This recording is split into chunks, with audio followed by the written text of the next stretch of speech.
Hey there, it's Kylie Menz here, and welcome to mylifestyleshow.tv. It's awesome to have you here on a very cold, dark Sunday night. We've just been discussing the weather a bit earlier. Welcome. I hope you've been hibernating like I have been. And to our guests, if there is anyone listening from sunny Australia, it's very early in the morning out there. So welcome to the show. Just to remind everyone who, if anyone hasn't been on the show before, this is purely educational. It's about inspiring women entrepreneurs to make a difference, make a change, and fast track their success to creating a lifestyle business that you love. So stay tuned with us because we have live Q&A, so you can do some questions and answers. If there's anything you want to ask our awesome guest tonight, please do. Don't forget, just message below the video that you're watching live, or just drop me a message on Facebook. Most of you are connected with me anyway. Don't forget, it's interactive, so I encourage you, please do speak out if you can. And at the end, I'll obviously show you how to get in touch with our awesome speaker, but I'm going to let her do her introductions today. So today we have the awesome Jessica Nazarali on the line, all the way from Sydney. And tonight we're going to be talking about the 7 steps to create an It Girl business. Now, as I said to Jessica a minute ago, I've been following her for a while because I've been watching her create her awesome business. She is the creator and founder of the It Girl Entrepreneur, which is over $500,000 company dedicated to providing coaches and I guess online entrepreneurs as well, so not just coaches, but yeah, with the tools that they want to do, just basically to create the lifestyle that they love. And I love in Jessica, I have to do this from Jessica's bio because it said that reserved for actresses and models previously, which I think is so cool because it's true that glam lifestyle, isn't it? Jess is obviously another Australian, a fellow Aussie, so it's great to have her on board. And today we're gonna talk about 3 key things, and that's how to create a business that allows you to work from anywhere, which is one of my big passions. The number one mistake new entrepreneurs make and how to avoid it. And the keys to traveling and working successfully, because I know, getting in Jessica's diary, I don't know how she juggles it. So I'm looking forward to hearing that. So welcome, Jessica, all the way from Sydney. It's great to have you here tonight. Thank you so much for joining us. Thank you. Thank you. It's a pleasure to be connecting with you and everyone listening either live or on the replay. So thanks for having me. Awesome, thanks. So if you want to share, Jessica, obviously I know a bit about your background, but it'd be great if you want to share a little bit about your background, kind of how you got to where you are slightly at the moment, and then we can go into some of the training and go to Q&A from there. Awesome. Sure. So I started out online, it was actually about 4 years ago. It was in November 2011 when I started a health and wellness blog. And from that blog, I really built up a following and built up a name for myself in that area. And I blogged for about 18 months, didn't really make any money. It was more of a passion project and something I was just really lit up about. Like, I really enjoyed building community.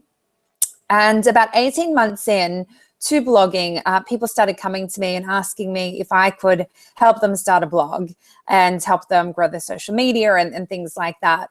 And back then, I mean, even still now, like, blogging was a bit of a hot topic. People were interested in it. And so I said yes. And I started to get clients. So I was blog coaching. Then about 7 months after I started blog coaching, I quit my job. So then my coaching turned into more around, how to create a business that allows you to quit your job and live life on your terms. And then over time, it's really grown and developed into what it is today.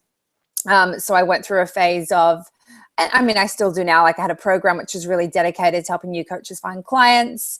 I had a program around, publicity. And I'm kind of at the stage at the moment where I'm updating all my programs to go in the new direction of the It Girl Entrepreneur brand. So having all my programs fall underneath that banner, which basically means, for me, being like an It Girl Entrepreneur is kind of what you said before, having a lifestyle that was once just reserved for actresses and models or people who married rich. But, what I think is amazing is that we can really create this lifestyle for ourselves, and we can give this to ourselves through having a successful coaching online business.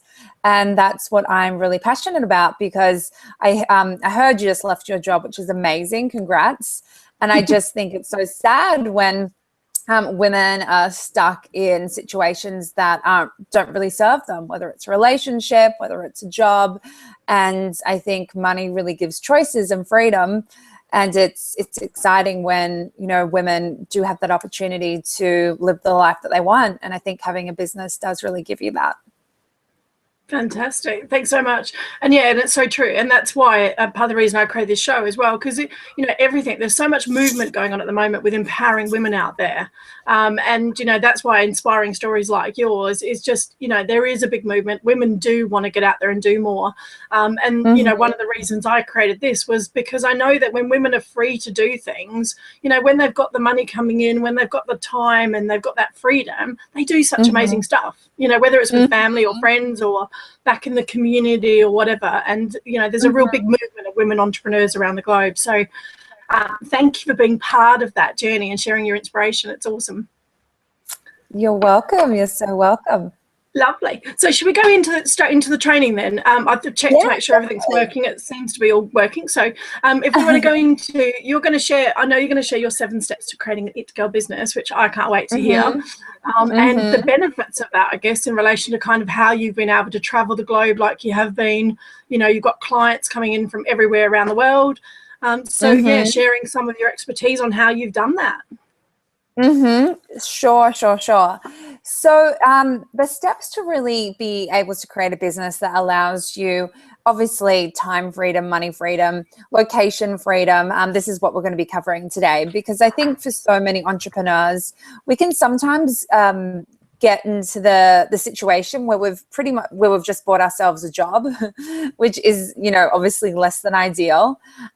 We have got ourselves into a situation where we're working all the time. We're never able to go out. We're not actually able to enjoy the money that we're making because we are, you know, really tied into our business in a way that, you know, isn't really healthy in a lot of instances. So I'm really passionate about women really having that freedom and the business, because I think it is amazing when we can have the both. So to begin with, you know, the first step is obviously you need to get clear on what your actual business direction is. So for example, are you a coach? Are you an online entrepreneur? Are you an author? Are you a speaker? Like, what exactly is it that you are monetizing to make money? Now, it may seem like a pretty obvious first step, but it's amazing how many new entrepreneurs, or even entrepreneurs who have been in business for a while, maybe don't, you know, fully know that. And I think a great question to ask yourself is, you know, what business are you really in? I was just doing an exercise actually the other day, and it walked you through the process it was like, okay, well, what products and services do you sell? Like, what are the outcome of the services? And then the question was, you know, what business are you really in? And I think that is just such a powerful question for each of us listening to this to ask ourselves. You know, you may think you're in the business of internet marketing, or you may think that you're in the business of helping someone lose weight. But it's typically, you know, going one step further than that. I was speaking to someone who has a network marketing business, and she told me that actually every network marketing business is actually in the business of developing people. It's a personal development business, because it doesn't really matter what the product is, as long as the people selling it are growing, are inspired, and they're, you know, improving themselves. They're going to want to stay with the company, which means they're going to sell more products. So I think that's just a really important question for each of us to ask ourselves as we're going through this journey. So think about, you know, what business are you really in, and what skills, you know, do you need to continue to develop further to be able to create this business? And the second step is, one moment.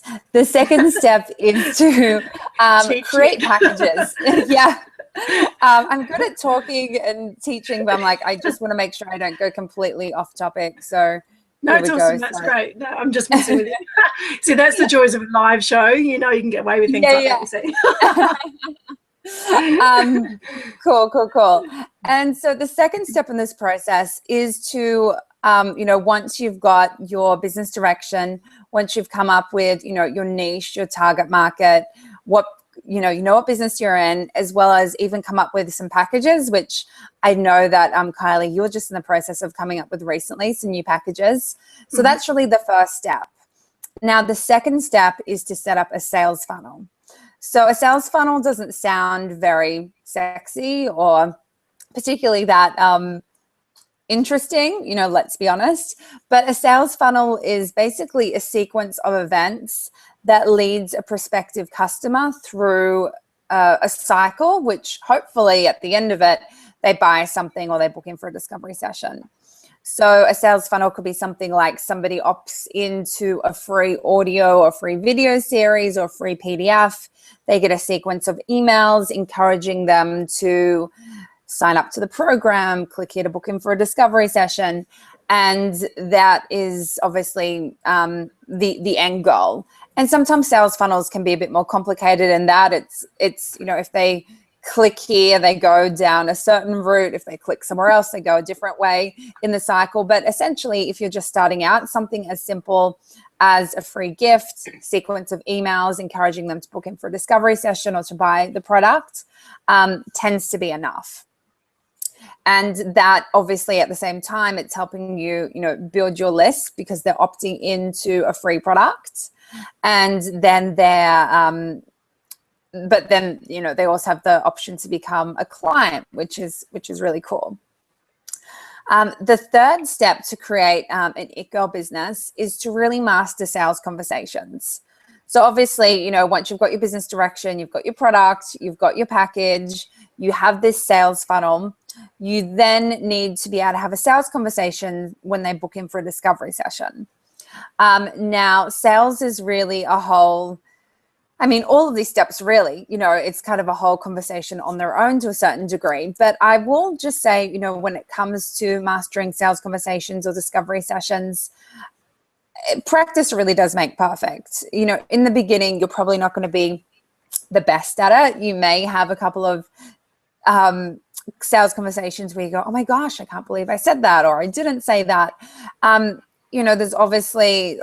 There's sales experts you can follow. There's programs that you can take to really get good at having sales conversations. But I find a tip that really worked well for me is I used to record my sales conversations. And so I would be having a sales conversation with someone and then I would listen back to it. Because you can really, you learn a lot from that. You can hear where you messed up. You can hear where, okay, I should have pushed a little bit harder, or I should have been quiet there. You do really learn a lot from listening to yourself speak. Even, sometimes I listen back to interviews that I do, and it can be a little bit cringeworthy, but ultimately you do learn a lot from that. So, I have to totally agree with you there, Jess. I used to run a sales team in a estate agency. I used to do property over here. And one of the things we always got whenever our negotiators were doing deals and things like that was we recorded all their calls, because it was the quickest way for them to go back to close for anything, whether they were asking for an offer, whether they were getting viewings, and they always increase their performance every time by us by listening to conversations. So I'd love that. I hadn't even thought about doing that for myself. Now it's weird how you learn skills as you go along and then you don't apply them to yourself. So I think I have to start recording myself again. But a really good point. Because it does make a difference when you listen back. And can I ask you one question just about discovery calls? Because I had this question the other day from someone that they were really worried about giving away too much information on the discovery call. So how do you not get into that kind of, if you're a coach, for example, how do you not actually get into coaching them on the call? Can you give any tips for that? Yeah, definitely. So it all kind of comes from how you set up the call. So if the call has been set up as a purely like a discovery session, so say, a discovery session is they're interested in working with you, they want to learn more about what it is to work with you.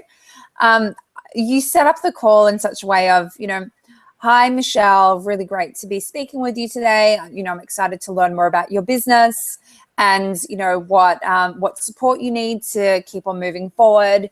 Talk to me about, where you are in your business at the moment, what's working well, what's not working well. And then you just, you essentially listen to what they're saying. Now, if they got into, oh, well, what do you recommend I do about my lack of clients? Like, say if they ask you flat out, you can say, that's really great, Michelle. I actually cover, how to bring in more clients in my 3-month coaching package. We have a whole month which is really dedicated to that because it's a really important skill to have. And, unfortunately, can't be fixed in a 10-minute conversation. So if they ever ask any question, which is, well, what do I call my opt-in, or, how do I get more clients? You just refer them back to the coaching package. And then you say, and at the end of the call, I'll be able to recommend whether or not you are, I think you'd be a good fit for it. Or if you've been speaking for a while, you could say, I think you actually would be a really great fit for it because it's for new coaches and it really is designed to help them get up and running in this area. And from the sounds of it, it sounds like an area that you really need support in. So you just refer them back to the coaching package. Great, lovely. That's really helpful. Thank you. And I think it's also really important as well as to not, I used to feel this way in the beginning as well. It's like, oh, they've asked me, I feel like I need to answer the question. Like, I really felt that. I thought, well, how do I deflect almost? They've asked me, I need to answer it. I think it's a self-worth thing as well, that you need to value yourself enough that you don't feel the need to give them that answer on the phone there. Because, of course, you could probably give them some tips, but it's also reminding yourself that that's actually not going to serve them to the highest good, because you're going to give them some tips that they're probably not going to implement. They're not going to have somebody there to follow up with. And it's not going to get them the result that they want. So I think you need to have that mindset as well before you go into discovery sessions, that it doesn't actually serve them to have a free coaching session with you on the phone. Yeah, because like you said, most of the problems you can't solve in a 5-minute conversation. You've got to give them the bigger picture. It's the bigger picture and how it all fits in, and there's stuff that goes with it. Yeah, that's exactly. Awesome. And you could actually give them. Sorry. I just said you could actually give them wrong information. Because you don't know them that well yet. You could recommend something and then it's not, yes, that information works for 90% of people, but for whatever reason, it's not really applicable to them. And, you don't know that yet because you've had like a 15-minute chat with them. So I think it's, always best to mention your coaching package, and that's how it's something that you'll cover in depth when they're a client. Fantastic. Yeah, I think she'll appreciate that, because I think what she was finding, she felt like when I was talking to her, she felt like she had to give some tips away to prove herself. So the self-worth thing, I'll go back to her with that, because the self-worth thing is really interesting. I think that if I phrase it that way with her, because she was struggling to answer those calls. So that's really good. Thank you for that. Cool. That's one question answered. So step 4 on the process to create an It Girl business is to create effective teams. Now, this is something that is actually new to my current program, which I'm in the process of launching in December. And I haven't had this section in any of my programs in the past. But what I've realized is, in order to be able to create a business that allows you to travel and really gives you this freedom, you have to be great at outsourcing and hiring people who can do the tasks that you aren't the best at, or particularly good at, or you don't enjoy doing. And this really, really, really is the key to having a life and also having a business. I can't tell you even how many women coaches and entrepreneurs who are making 6 figures, multiple 6 figures, that they don't really have that much of a life and they are working like really, really hard because they haven't mastered this. And I'm not like, I have no issue about like working hard to like get a result. But I think, the constant struggle and working, 12, 14-hour days because you haven't mastered being able to hire an effective virtual assistant, that's just pain for no reason. So, getting really clear on who it is that you can start to outsource to is really important. And it's something that I think anyone, 90% of people should be able to do when they first start their business. And I say this because I hired my first virtual assistant for 2 hours a month because I wasn't making any money. And I I was working in a job, but, you know, my business wasn't making any money. So I thought, okay, I can only really justify 2 hours a month to begin with. And then, so I got her on for 2 hours a month, and she took care of the stuff I wasn't particularly good at. And then as my business grew, her hours grew as well. So important, you know, write down a list of everything that you hate doing or you're not very good at, or that's just really taking up your time, and that you could be spending your time more effectively on things that are actually going to help you get money, you know, not like fiddling around with a setting in MailChimp or your, you know, newsletter subscriber system that, you know, you're trying to find something, you're trying to get something to work, but it's obviously not working because you've been in there for 4 hours. That is a good sign that you should be outsourcing that to somebody else. Yeah, I had a very similar conversation with someone the other day, exactly the same thing, because I said to her, you don't necessarily want to become an internet marketer if that's not where, because that's the thing. I think that a lot of people get put off by taking their businesses online, or, you know, creating sales funnels and things like that, because they think they have to spend hours doing them. And it's like, I sort of say to people sometimes, no, you don't. You need to understand what it does and how it works. But actually, like you said, that's not where your time should necessarily be spent, because that's not where you're going to create income from. And outsourcing quick, before you need it. I think that's the other, a lot of women entrepreneurs I find as well, is we don't do it till we get desperate and bogged down. And then you get to that cycle of, I have to do it myself because I need to do it now. Yes. So hiring someone earlier than you actually need them effectively is also a good way of doing it. Totally. And because then it takes people a while to be trained up. So it's much better that you train somebody up before things get really desperate. And then, you know, you're not in that, you know, fight and flight mode of, oh my gosh, it needs to be done yesterday, but, you know, Betty doesn't know what she's doing yet, so I need to do it myself. And it's, just quite stressful. So super, super important. And I think this is an area that, gosh, you know, just so many women entrepreneurs struggle with. So I would, you know, if you feel like this could be you, feeling the need to do everything yourself, like really look at it early on, because it's not going to get easier as your business gets more successful. It's just going to, you know, get more difficult. So really work on strengthening that delegating and outsourcing muscle right away. I'm sure that's going to be an amazing part of your program, because that's really going to help massively, I think, for the freedom side of business. Totally. That's really what I identified, that, you know, some of my clients who are having great success and, you know, really like happy and like having a life, I was like, wow, like what's the difference? And I was like, they're outsourcing. And then some are still doing really well, but they're kind of,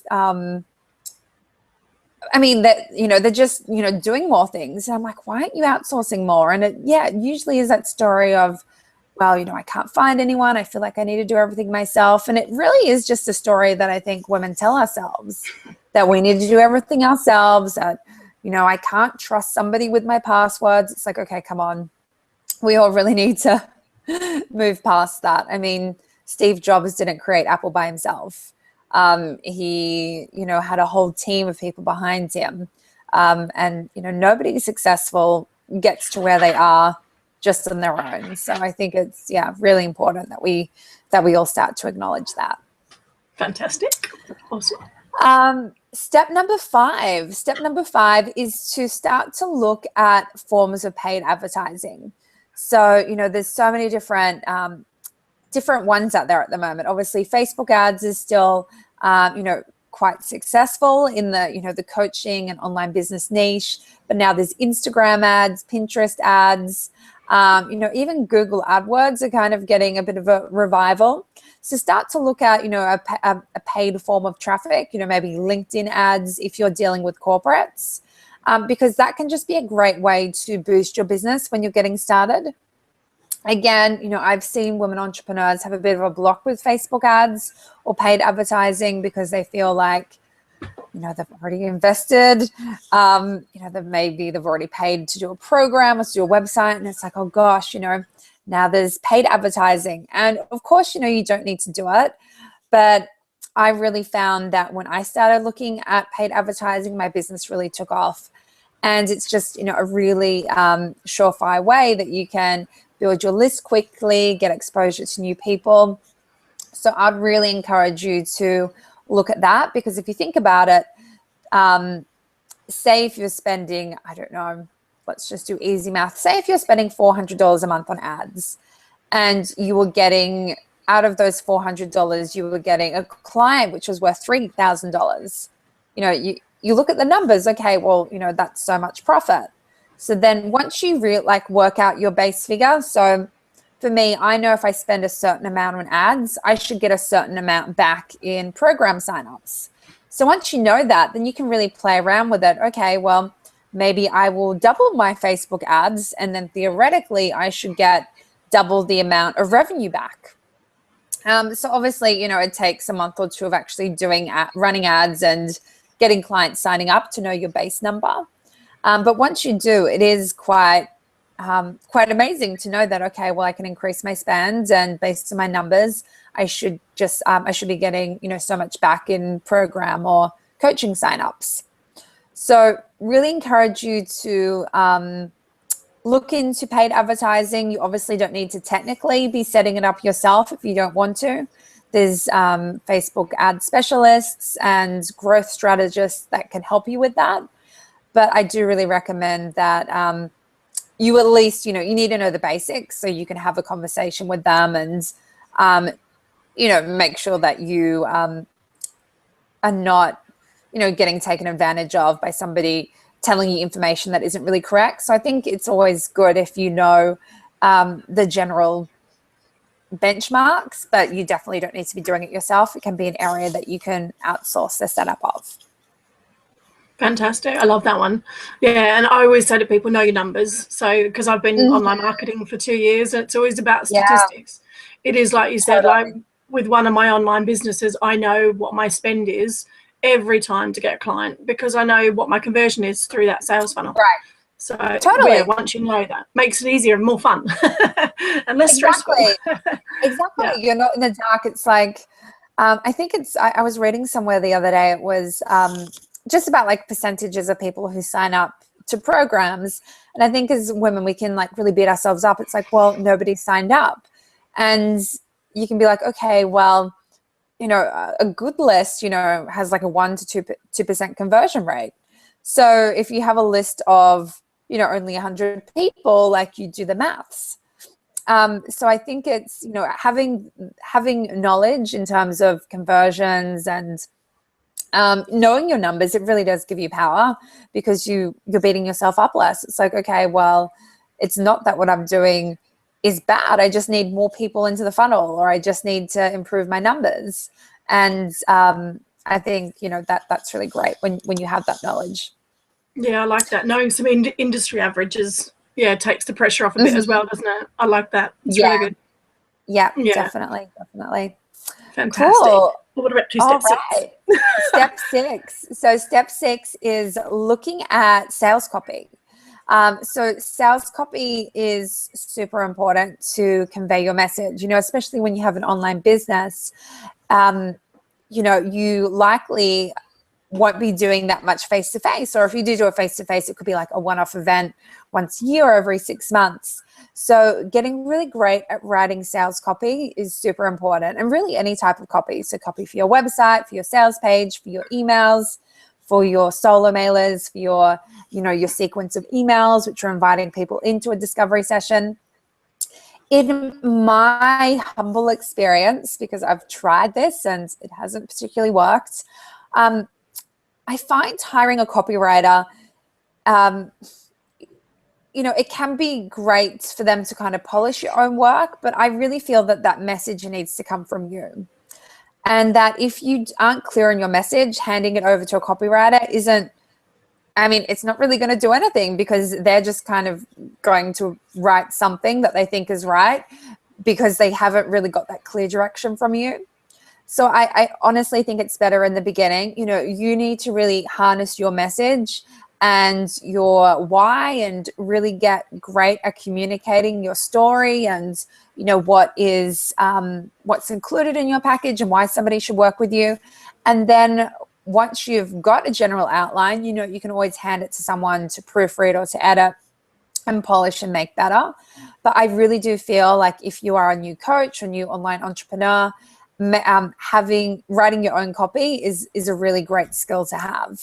I even know coaches that have like multi-million-dollar coaching businesses, and that they went through the stage of having their copy delegated or outsourced, and she really felt that she needed to bring it back in because her conversions were dropping. I've heard the two things to outsource like last: copywriting and sales conversations. Everything else, look at delegating as soon as you can, but copy and having sales conversations, because you think about it, like you're probably going to sell the best that then until you've trained someone, you are going to sell your program the best. Yeah. And writing copy, you are likely going to be way more lit up about what you're doing than any copywriter, because you probably have a really deep passion, a backstory that really relates to your coaching business or online business. And while a copywriter can choose fancy words or, make it sound good, I ultimately think that underlying message and story needs to come for you first, and then it can kind of be polished and improved upon. What's your experience been like in that view? Yeah, totally agree with you. I think that I like your idea of polishing sometimes. I think there's nothing wrong with getting, like you said, maybe some tweaking, and you can do that with anything, your sales pages, web pages, whatever you want. But I think that, like you said, no one can get across your passion and your purpose than you. People buy from people, and especially if like I've been following you for a while. It's like there's a reason that they followed you, that they're even considering signing up. So I think then if they get someone else on the phone, or I think it would break the chain quite a lot. I think it would take a lot for someone, especially like you said, discovery calls into high ticket programs and things like that, for it to be someone else coaching. I think there's different industries. Like, I have online marketing where we have a team of salespeople into our high end program, but it's not as tailored through the funnel from the beginning. And I think that's the thing. I think with coaching, it's very personalized. It's very, they follow you. It's, whether it's an online program, whether it's one-on-one, whatever, it's still very personalized. So I think that then you would break that chain of personalization to have someone else on the phone. I think you can qualify, people you get on the phone with beforehand. Yeah.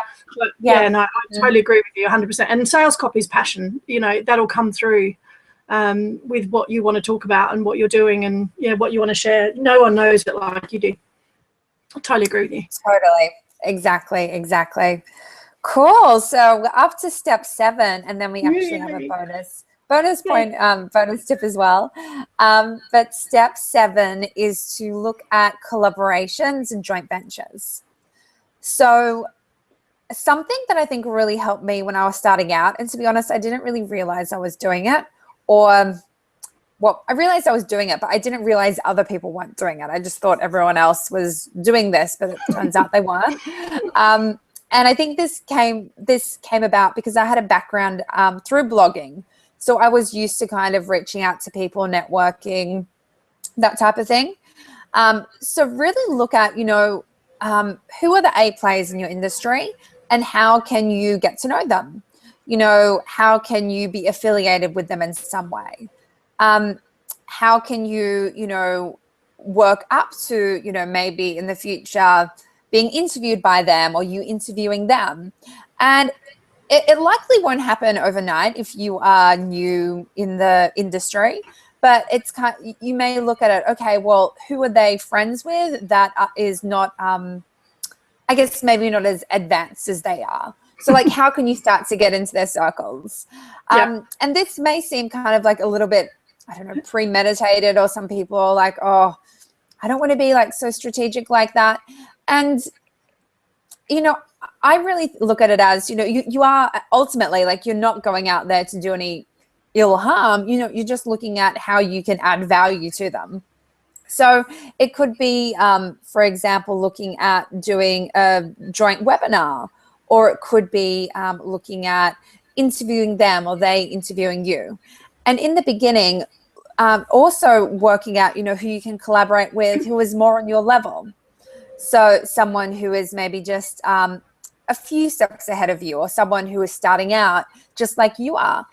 For example, if you both did a Google Hangout together and you shared it to your audience, they shared it to theirs, you would have double the audience that you currently have. And that's pretty cool to have like double the audience that you have today. So things like joint webinars, joint Google Hangouts, interviews, video series, blogging on certain website, like high traffic blogs, that's all going to give you exposure and grow your network. And it's kind of similar to what I was saying before about looking at who you would like to be associated with, an A player in your industry.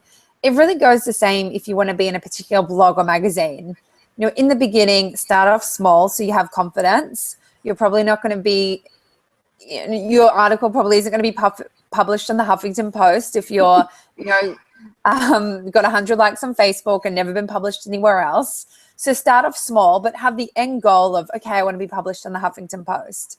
So look to be published on other blogs or online magazines that have the same feel as the Huffington Post. And then when you go to pitch the Huffington Post, they're going to see the fact that you've already been published on similar sites. That's going to give you credibility. And ultimately, they'll say yes and publish your piece on there. So joint ventures and collaborations, start doing them in the beginning. Don't be too shy to reach out to people. I say, 9 times out of 10, people are just people. They enjoy making connections. And just look at, how you can always really sell the benefits of why it would be of benefit them to be on your radio show or to be interviewed by you. Like, what are they going to get out of it? It's just similar to when you're selling anything. If you're selling a coaching program, you're selling what's in it for the client to sign up. You sell, what's in it for the influencer to collaborate with you. Fantastic. But look at doing it from the beginning because it's going to help grow your network. Yeah, that's awesome. I hadn't thought about some of those, so you've given me a few tips and ideas there. Okay. And it was the same with my show. When I got started with my show, I have a series of exactly the same of speakers who I want to achieve on my show. And you start, don't you? Because like you said, I'm not necessarily going to get someone like an Ali Brown on my stage like in the first month. You're just not going to. So it is, like you said, targeting who are your step-by-step speakers as well and things like that. So yeah, I hadn't thought about that for the magazine one, but that's quite good. I'm going to sit there and look at that one. Awesome. Yeah, but I like that. But and it is just about building a network. I say that about events a lot as well. Like people go, if you want to connect with a big player or someone, or someone you aspire to or you want to get around, try and find out an event they're at. Go to an event. Totally. And, like you said, start to get in their circle somehow. I like that activity. I think that's good. Yeah. And even something like taking a program that they have, and it could be, their entry level program, but you're going to also, like, through doing that, you're going to get to know them more. You might be then put in a private Facebook group, which is you and maybe only, depending on how big they are, like a couple of hundred people, as opposed to thousands and thousands and thousands on your, mailing list, or, like following them on Facebook. So you're kind of just getting into a smaller pool of people. And I think the events is a great one, going, and then you have the opportunity to meet them face to face. So I think, with this one, there's so many different ways of going about it. I just think it's important that you start and that you start, building your networks, because they will become, very powerful as your business grows. Yeah, I think, like you said, the strategy behind it is, like you said, at least have that strategy, isn't it? How you choose to get there. Yeah, but have that strategy. Like you said, if it's Huffington Post, how do you get there? If it's, top speaker, how do you get there? Yeah, I like that. Really good. Really good. Very powerful. Awesome. And then I have one bonus tip. Yep. And that is another area that I find women entrepreneurs don't necessarily focus on too much. And we touched on it a little bit when we were talking about the Facebook ads, but it's to look at growth and metrics. So to be monitoring your metrics on a weekly basis, if not daily, for those important ones, especially if you're in a launch, obviously daily is going to be very important. But be looking, know your, what are your traffic numbers, know what your conversion numbers are, and be looking at, things like how do you improve your SEO? How do you, looking at your Google Analytics. Like I speak to women all the time and they're like, oh, I don't even know how much traffic's hitting my sales page. And it's like, well, if you don't know that, then how can you know whether or not your sales page is converting? Like it could be that, yeah, your sales page is great. It just needs more people hitting it. Or it could be that, your sales page sucks and needs to be completely rewritten. So knowing your numbers is super important, and having a growth strategy in place, which isn't just related to Facebook ads or paid advertising. So looking at like your SEO and content strategy, that is super important. Once you're a little bit more established, so you're not just relying on, those paid traffic sources. So yeah, knowing your numbers, really important to continue to grow and improve where you're at. Yeah, but it's really effective because, you can't, like you said, you can't find the gaps in, especially if you are creating sales funnels. I always say it's like you said, it's the flow from when someone first encounters you to when they either buy from you or rebuy from you. So yeah, if you don't know any of the figures in between, you can't fix the gap. So like you said, your opt-in could be converting massively, but then like you said, your sales page is not converting at all, or your your opt-in converts, but your sales page converts amazingly. So you can't, totally. And I don't think, again, I think we get scared of it. I think that's the thing is, like, how do you get past that then? If you've got a fear of it, I think a lot of women have fear of numbers and statistics. Is there a kind of a one tip or an idea you've got to go past that? Yeah, that's a really great question. Got you. I should come up. I need the answer for this, and I need to put in my program. I think probably I would say like most women in the beginning are afraid of it. I mean, I know I was like, oh, I didn't even want to look at it. I just wanted everything to be fine and people to buy. But the thing is, when something isn't running as well, then you're kind of having to look at everything at once to like work out what the issue is. So it's it's kind of what we were talking about before. Preventative is much better than, needing to fix it when something is completely wrong. So I would probably just, look at, okay, if that's you, if you're thinking, if you have this fear or you're hesitant to be looking at the numbers, I would just ask yourself, why is that? Where does that fear come from? For me, it was, oh, well, I'm not good with numbers. So I was kind of putting myself in this category of, well, I'm not going to be able to understand the information that's given me, so I'm just going to avoid it. When actually, it's not actually that hard. You learn the industry averages, and then you find out where your numbers are and where they're sitting on those when it comes to industry averages. Are they good? Are they better? Are they worse? And then you can work out how to improve it.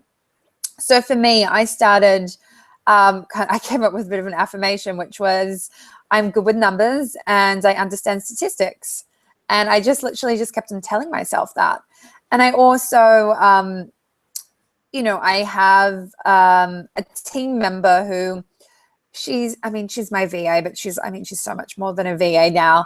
And she's like really techie and she's into numbers and statistics. So it's her job to give me reports on a daily basis or a weekly basis. And I look at those and I'm able to glance quickly at how everything's going.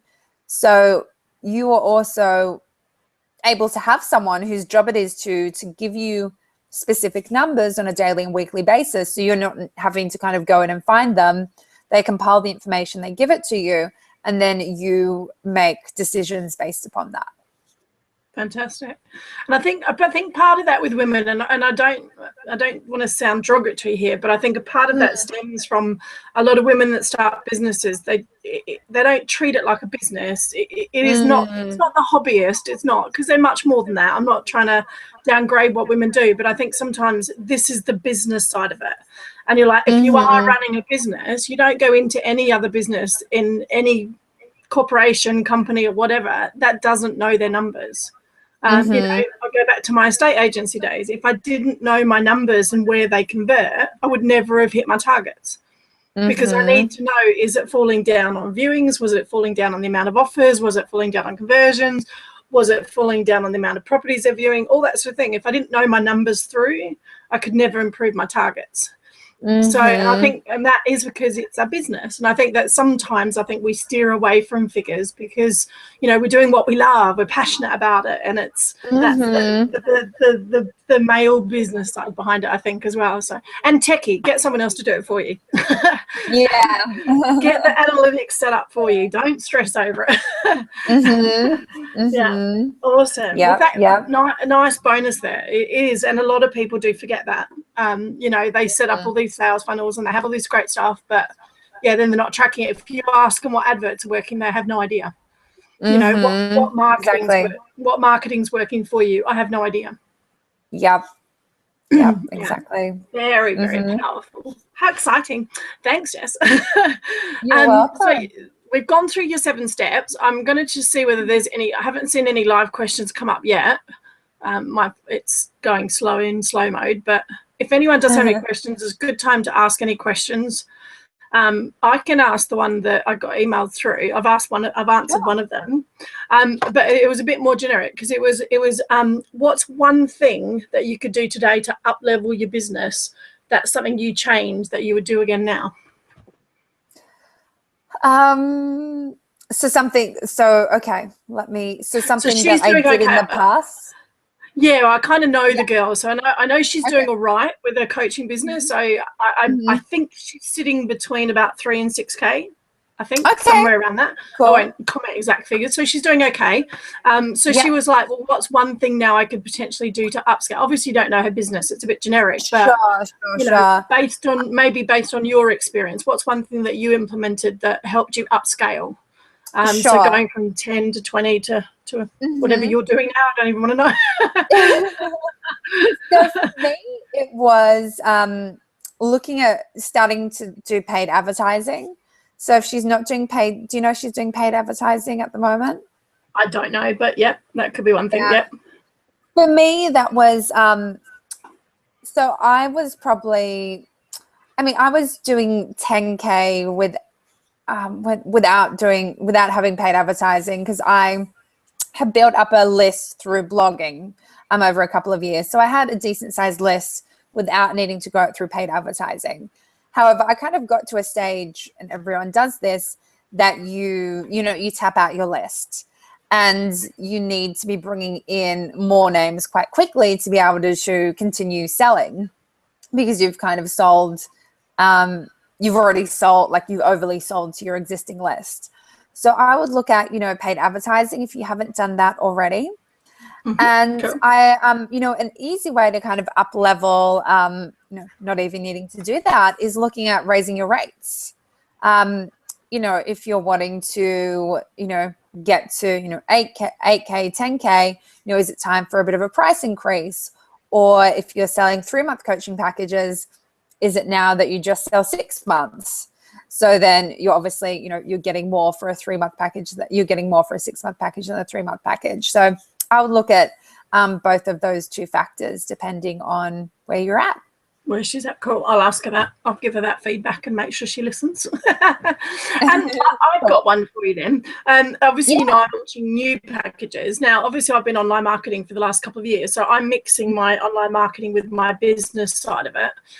So I've created a knowledge to cash flow, kind of how to take your knowledge online. Cool. And one of the things I've got is, obviously I haven't done heaps of coaching. So how do you start with premium packages still, even if obviously I've done both the businesses successfully, but I'm not coached successfully at that level. So can you create high-end coaching programs straight away, or do you feel there's a stepping stone, or how would you do it? There you go. That's my coaching question for you. Yeah, great question. Look, it really depends on where you're at. So I would say, you obviously have so much of experience. I would say there's no reason that you couldn't start off charging premium prices if that's what you desire. However, you need to feel comfortable doing it. So something that I always teach is, you know, you need to be able to say the price of your program out loud without, you know, freaking out in your head and going, oh my gosh, they're not going to pay that. And, you know, story. So what I usually do, I mean, I still do this today, and I do this with my clients, is I kind of do a bit of a price frequency check-in.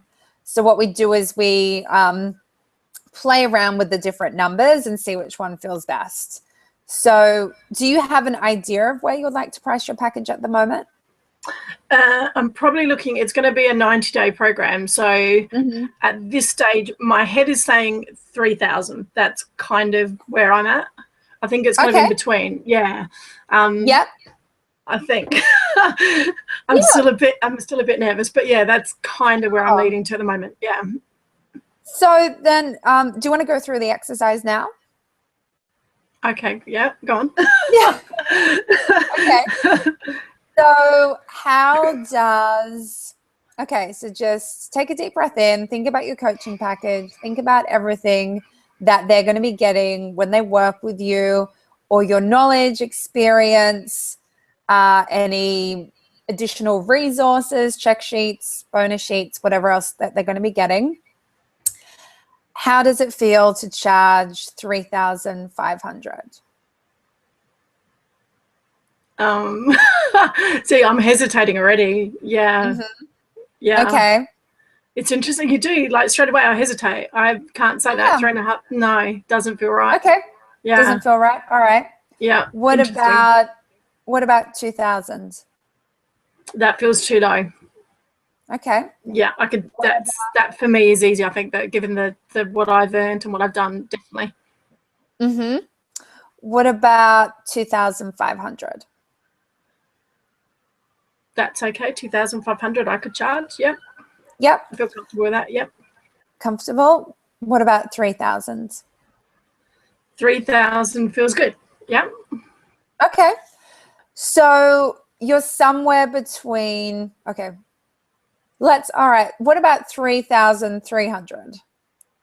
3,300. Yeah, that actually sits. Yeah, 3,300. Yeah. Okay. See, 3,500. I know that it's weird, isn't it? It is weird. Yep. I know that I'm doing this live. It's a bit weird, but yeah, it does feel different. Like, going to say it feels different. Like 3,300 feels good. 3,300 feels good. Okay. Yeah. What about 3,400?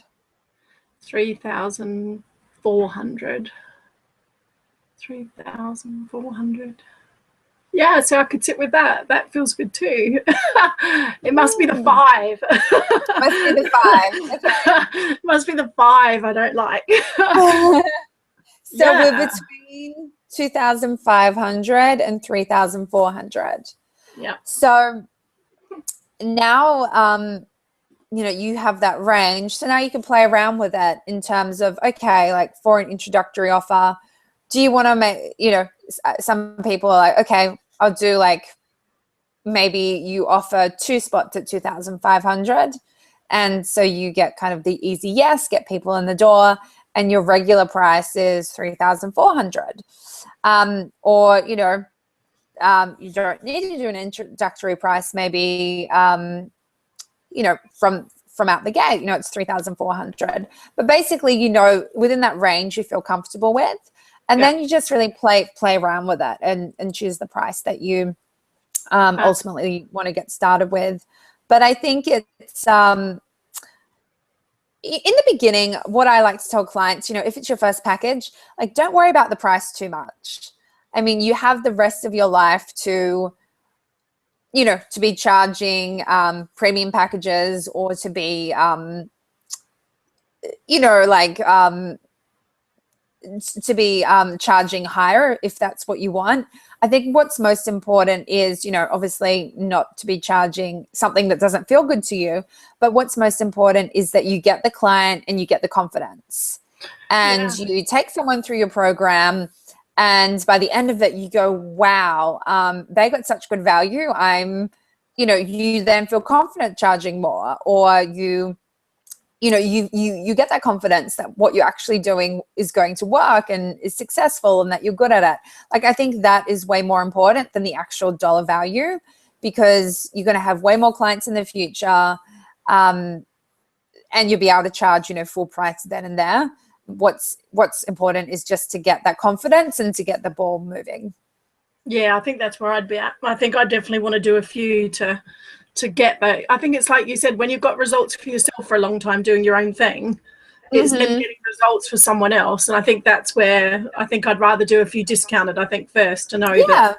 Yeah, I think that would give me because getting someone else to do what I've done is like you said, it's easy. I've done the results myself for the last 2 years, but then getting someone else doing it, I think I'd want to, do some discount first to show the results. I might feel more comfortable after. Yeah, I like that. And there's nothing wrong with doing that. I think there's, you see it all the time, or blog posts or certain things saying, you need to, don't discount your offers, or don't do this, don't do that. And it's, in the beginning, I think there's nothing wrong with having an introductory price. And I think, sales or discounts, like when done in a certain way, can encourage people to, interact with your brand. So, obviously you need to make sure that you feel in alignment with it, and you feel like you're not damaging your brand in any way. But yeah, I think having an introductory offer, there's nothing wrong with that at all.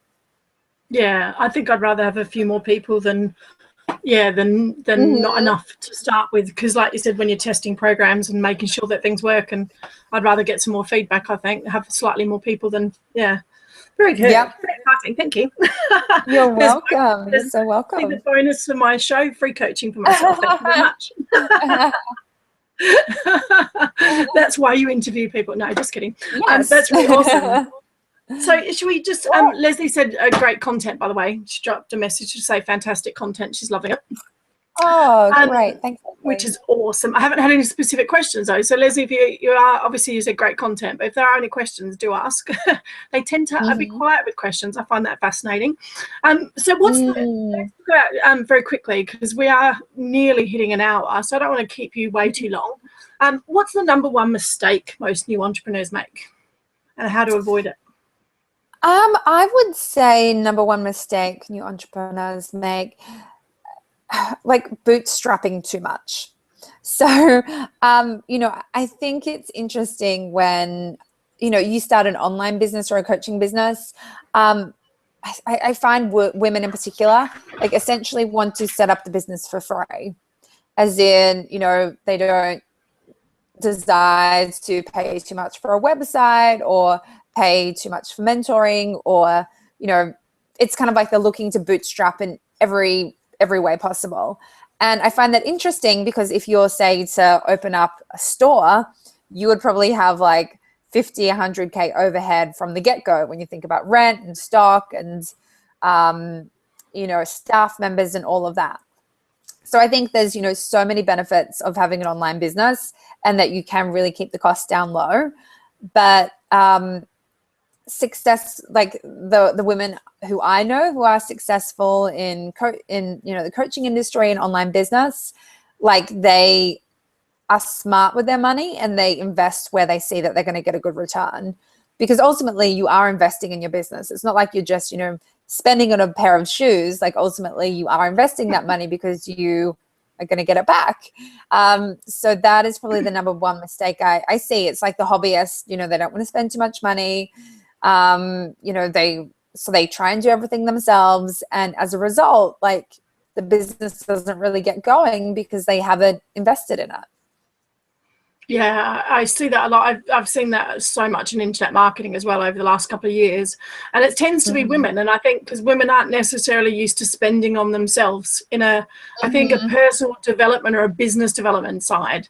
They'll always spend on the family first. They'll spend on them, other stuff, but they don't necessarily spend on, and, getting a good mentor, like you said, someone to invest in and pay for, can triple your business in a very short period of time. You learn the quick way rather than the long way. I totally agree. Yeah, I think that, I hadn't thought about that being the biggest mistake, but I think you're right. Yeah, trying to do things too on the cheap. And so tell me, Jess, because I know you love traveling the globe and I know you've been everywhere, but you're back home at the moment. But what's your keys to traveling then and working? How do you juggle your horrific diary? So I think traveling and working really isn't for everyone. I think, your business needs to be at a certain level before you, I'll back step for a second. I think, for me, it was easier this year because my business was at a specific level, in that I have a team member who I've been with for over a year now. So she knows my business very well. And so she was obviously, she's helping me a lot. So I think it really comes down to, again, developing those effective teams early on. Because if I didn't have a team, there was no way I would be able to travel and still have a life and all of that, and have, a business that, this year with, more than 6 times the size of what it was last year. So that wouldn't have happened at all if I didn't have that effective team in place. And then I also think, the first year that I was in business full time, which was last year, I did do travel, but I wasn't traveling for extended periods of time, because for me, I was enjoying, for me, I needed that routine to be at home and to be working. So I think you also really need to know yourself. And if you need routines to get things up and running, it would probably not make sense to go on, a 4-month, be traveling for 4 months while you're setting up your business. Maybe that comes, in year 2 when things are a little bit more established. And then finally for me, even when we are traveling, it wasn't like I was on an extended holiday for, 6 months. I was still getting up every day and working, no matter where I was. Maybe some days I was starting later than I was than I would at home, but I was making sure I was putting in the hours that I needed to do. And I think because of that, you do need to be very dedicated, because it can be, really easy to get distracted. Like, oh, I'm in Florence. Wow, I'm just gonna go out. Yeah, go shopping all day. Or, and I think, yes, you absolutely should be enjoying the city that you're in. But for me, I could only really enjoy it if I knew I had done everything I needed to do business-wise. So I'd get up early if necessary, or maybe if I went out during the day, I would work at night. You do definitely need to be flexible about your working times when you are traveling. I think, I'm a bit of a night owl anyway. So it was funny when I was in Dubai, everything just happens late there. And because of the time schedule with the US, it would kind of be like I'd go out, then I'd come home and I'd be working at 1, 2, 3 a.m. But I mean, I was happy to do that because it was meaning I was able to experience Dubai, and I was also able to get work done. I know that probably may seem completely crazy to some people. So I think it is just about, you need to be flexible when you're working and traveling, and, fit in work when works for you ultimately. Fantastic. I've got a question from Leslie. She said, if you were starting out again, what would be the advice you would give your younger business self? Oh, that's a really cool question. Probably not to get so stressed and worked up over things that don't matter. I think it's, I look back to last year, and of course, there were times when things didn't go as planned, or, and things were frustrating and challenging. But then this year, you look back and you think, oh, why did I get so worked out? Things, I ultimately believe that things always happen for a reason, in business and in life. So I would say just, don't sweat the small stuff. I would tell myself not to get overly upset when things don't go as you think they should or don't go as planned. And I should probably give that advice to myself now. I think it's, really, really important advice that we can all take on, because ultimately something that feels like I don't know, a big deal today, in 6 months' time, we probably won't even remember it. I like that. It's nice. And you were talking about a little bit, you touched on this, something that I was thinking about. You touched a bit on about while you're traveling, but do you have any kind of mindset or daily habits? What's one of your kind of daily habits, routines that you do? Do you have any? Yeah, that's a really great question. Sure. So like when I'm traveling, and I mean, really when I'm home, when I'm at home as well, my general mindset practice is basically like affirmations.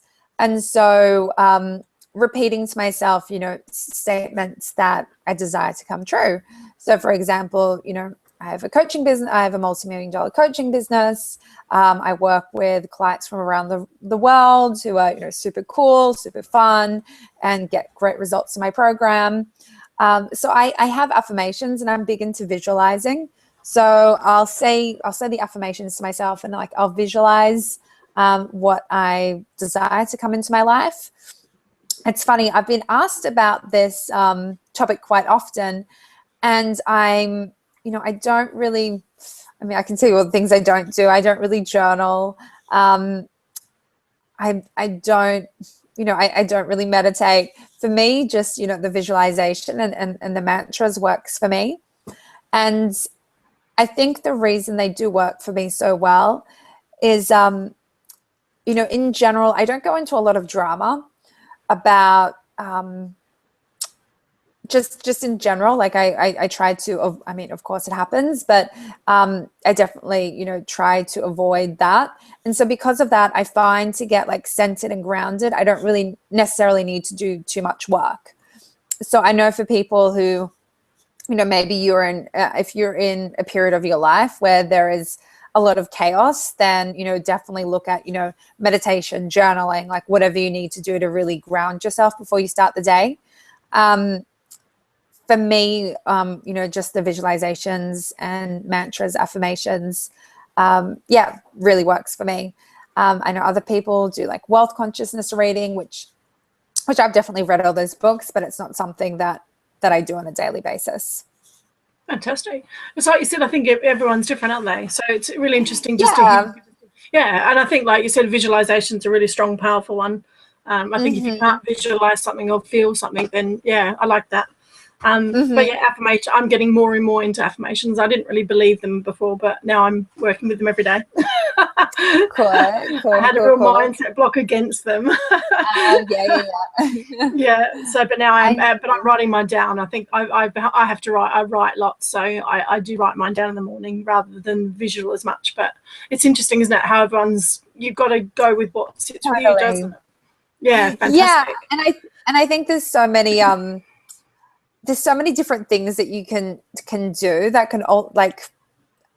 I mean, I know for me, like I have a girlfriend who, like, she has this practice to start her day, and oh my gosh, it feels like, for me, I'm like, wow, that feels like it goes on forever. And so I feel like, also don't judge yourself about what you do. For me, for ages, it was like, oh my gosh, I should be meditating, or I should be doing this, or I should be doing that. But ultimately, you need to know what works for you and what gets you in the right place to start your day. And, as long as you do that and it's working, then, I mean, nobody can really say anything. You got to do what works right for you. Perfect. Yeah. And again, I think as women, we judge ourselves a lot. And, it's like they say, don't ever compete with what's going on around you. Just better yourself as you go, no matter what that is, and find your own thing. It's everyone has different ways, means, and just be you, and it'll go. I love that. Fantastic. Well, we've kept you for over an hour, Jess. So do you want to kind of share a bit? Maybe are you working on? I didn't sort of ask you this before, but are you working on anything, launching anything, or the best way? And also, if you want to share the best way to connect with you, I always put your website below the video. But if there's anything else you kind of want to share on what you're doing at the moment. Sure. Yeah. So, well, my website is Jessica Nazarali. I'm in the process of launching It Girl Entrepreneur. It's going to be launching on the 1st of December. So I'm super excited for that. So yeah, if you just head on over to my website, you can join my mailing list there. I send out, weekly updates about information about how to travel and work and create like a thriving coaching business or online business. So would love to connect with you over there. And I'm also on, Facebook and Instagram. They're my two favorite social media platforms. So you can find me on there as well. Fantastic. Well, thank you. I don't think there's any more questions. I think we've got them answered, but I think we've kept you long enough anyway. Yeah, Leslie's loving it. She's like, love the positive mindset and great use of affirmations and visualizations. Thank you. Oh, awesome. We've got one Thanks, engaged Leslie. that's actually messaging. It's great. Sometimes they go really interesting. Like I had one a couple of weeks ago and there was heaps of girls on there just never answered one question. I find it fascinating when you have an expert on the line for an hour. It's like people don't like to ask questions. Really interesting. Whether they just get so absorbed, I don't know. But anyway, it's been fantastic. So I'm going to leave it there unless there's anything. Oh no, I haven't asked you my favorite question. Oh, I always close the show. I haven't done one for 2 weeks. So what is obviously you've created yourself an awesome lifestyle business. So what's the one thing that you love the most about your business now? And what might we see in the future for Jess in the next maybe year or two? That's a really cool question. So what I love about my business at the moment, well, I'm actually going through a rebrand. So I'm loving the new website and sales pages and new direction that I'm going through. So yeah, if you follow me, and you can check out my website now and you'll be able to see what it's going to be like in a month's time. And yeah, it's going to be quite different. So I'm super excited for that. And gosh, in a year or two's time, that is, gosh, who knows what will be happening then. Something I'm really lit up about is music. And I've been saying for a while that I desire to create like a CD of music, but also having like affirmations and mantras and like positive subliminal messages within it as well. And so that's something that, I've been looking into. It's kind of, obviously, it's more of a passion project. It's not exactly going to be a big money generator. So I'm looking at, how I could do that as well. So it's something that definitely next year I want to be putting out there. So yeah, stay tuned for that. Well, on that, I have to say to you, I'll connect with you. A lovely, awesome lady over here called Elise Rogers. Okay. Elise just released an album called the Love Energy. Make sure I get that right. And she's all about subliminal levels of music for love and happiness and life and women. And so if you've got a little passion with that, I'm sure you probably have awesome conversations. So there you go. Because she might even do a joint project with you or do something with you. I don't know, but she's always collaborating. She's collaborating with someone in the US at the moment, and but they share a similar passion of getting that out there to women. So I will connect you. Super cool. Yeah, please do. Please do. Love projects like that. Thank you so much for being on here, guys. We're going to wrap it down.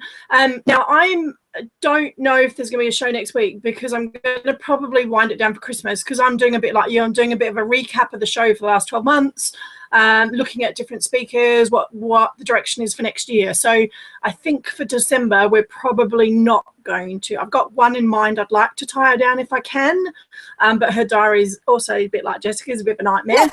So it might have to be after Christmas anyway, but we'll see. But yeah, stay tuned. And obviously most of you guys are on my list anyway. I'll keep you updated on what's going on. And I look forward to either way you being part of my show next year. And I will touch base with you shortly, guys. So thanks so much. Thanks for the questions, Leslie. And if anyone has any other questions, just drop me a line later and we can get them answered from there. So connect with Jessica. The link will be below the video again if you're watching the replay. Look forward to hearing your thoughts on it future. So cheers for now, guys. We will see you later. Bye. Bye.